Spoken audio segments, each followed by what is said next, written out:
What's up guys, welcome back to my channel. Today we will be unboxing the Suprent Pro Zeus clipper and trimmer combo. So you got Beyond Master on the right side of the packaging and Beyond Master on the left side of the packaging. And let's check out the back. So the back says brand Suprent, power supply DC 5 volts, hair clipper 6,000 to 7,000 RPMs, running time 3 hours, charging time 3 hours. The detail clipper is 7,000 RPMs, running time 5 hours. So yeah, let's get to it. As we open the packaging, here we have the clipper and the trimmer on top. Let's move that out the way.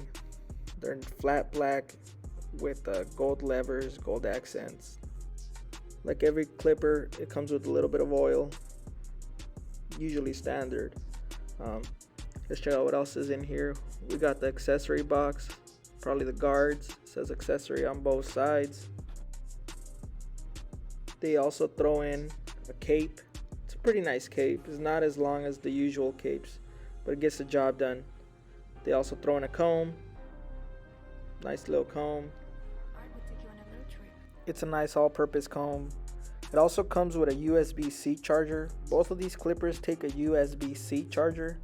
I think that's pretty cool. Last but not least, we got the instruction manual. It lets you know what it comes with, all the guards for the clipper and the trimmer, the comb. So this is it. This is it for the unboxing. Let's take them out and see how they work. So here we have the clipper. It looks almost like a Babyliss Pro clipper. It almost has the same size, but this one has a screen at the bottom, lets you know the runtime, has 2 speeds. It doesn't take wall guards. It has its own guards, or Babyliss guards. The blade is a little bit thicker than the Babyliss Pro, so yeah, it looks pretty good. Here we have the trimmer. It looks almost like a Pro FX trimmer, skeleton one. The blade looks similar. It just has some grooves to the bottom.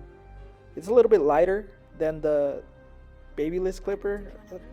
To me, they're pretty good. You know, I've already used them. The blade is a little bit too thick for me, but they get the job done for the price.